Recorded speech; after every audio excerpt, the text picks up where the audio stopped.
తాకట్టులో ఉన్న బంగారానికి తక్షణ విముక్తి. ఈ రోజు మార్కెట్ రేట్ క్యాష్ మీ చేతిలో. శివ గోల్డ్ కంపెనీ, మీ నమ్మకానికి మా హామీ.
ఓం నమో వెంకటేశాయ. శ్రీవారి ఆలయంలో వేంచేసిన అర్చావతార స్వరూపమైన శ్రీ వెంకటేశ్వర స్వామి వారికి శ్రీ మహావిష్ణు అవతారం. శ్రీ విష్ణువుకి అలంకార ప్రియుడు కాబట్టి స్వామివారికి వివిధ రకాలైన ఆభరణాలతోటి వివిధ రకాలైన అలంకరణలతో మూలమూర్తిని మనం దర్శించుకోవచ్చు. ముఖ్యంగా విశ్వరూప దర్శనంతో ప్రారంభమవుతుంది. ఈ విశ్వరూప దర్శనంలో స్వామివారంతా పూర్తి తిరువాభరణాలతో మాత్రమే దర్శనాన్ని ప్రసాదిస్తారు. పుష్పాలంకరణ ఉండదు. అనంతరం తోమాల సేవ అనంతరం స్వామివారికి పుష్పాలంకరణ పూర్తి అవుతుంది. అక్కడి నుంచి పుష్పాలంకరణలో శ్రీ మూలవర్లను మనం దర్శించుకోవచ్చు. అదేవిధంగా సాయంకాలం కూడా స్వామివారికి విశేషంగా పుష్పాలంకరణలోనే స్వామివారిని ఏకాంత సేవ వరకు దర్శించుకుంటారు. ప్రతి గురువారం నాడు ఉదయం స్వామివారికి శుక్రవారం అభిషేకం ఏర్పాట్లలో భాగంగా మూలమూర్తికి సమర్పించే ఉన్న తిరువాభరణాలన్నీ సడలింపు చేసి నేత్రాలు కనిపించే విధంగా అర్ధభాగం నామాన్ని తొలగించి నేత్ర దర్శనం అలంకారంలో ఆ రోజు ఉదయం ఉత్తరయము ధోవతి నేత్ర దర్శనం అలంకారంలో స్వామివారిని దర్శించుకోవచ్చు. గురువారం నాడు సాయంత్రం స్వామివారికి పూలంగి సేవ నిర్వహిస్తారు. స్వామివారి దివ్యమంగళ స్వరూపం అంతా పూలతో కప్పుపడే విధంగా పూలతో అలంకారం చేసి పూలతో కిరీటాన్ని సమర్పించి పూలంగి సేవగా అలంకారం గావించి ఆ రోజు సాయంత్రం నుంచి రాత్రి ఏకాంత సేవ వరకు భక్తులందరూ కూడా గురువారం నాడు సాయంత్రం పూలంగి దర్శనాన్ని దర్శించుకోవచ్చు.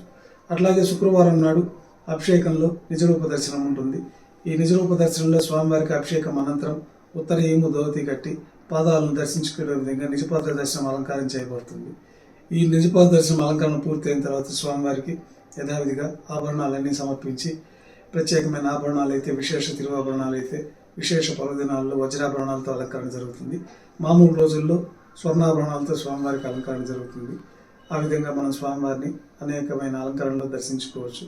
విశేషమైన పర్వదినాలు, బ్రహ్మోత్సవము, ఆస్థానాలు ఇటువంటి పర్వదినాల్లో స్వామివారికి వజ్రాల కిరీటము, వజ్రాల కర్ణపత్రాలు, వజ్రాల భుజకీర్తులు, వజ్రాల నాగాభరణాలు, వజ్రాల దశావతార వడ్డాణము, వజ్రాల కటిహస్తము, వజ్రాల వైకుంఠహస్తము, స్వర్ణ పీతాంబరము ఇత్యాది విశేషమైన వజ్రాభరణాలన్నీ కూడా స్వామివారికి అలంకరించడం జరుగుతుంది.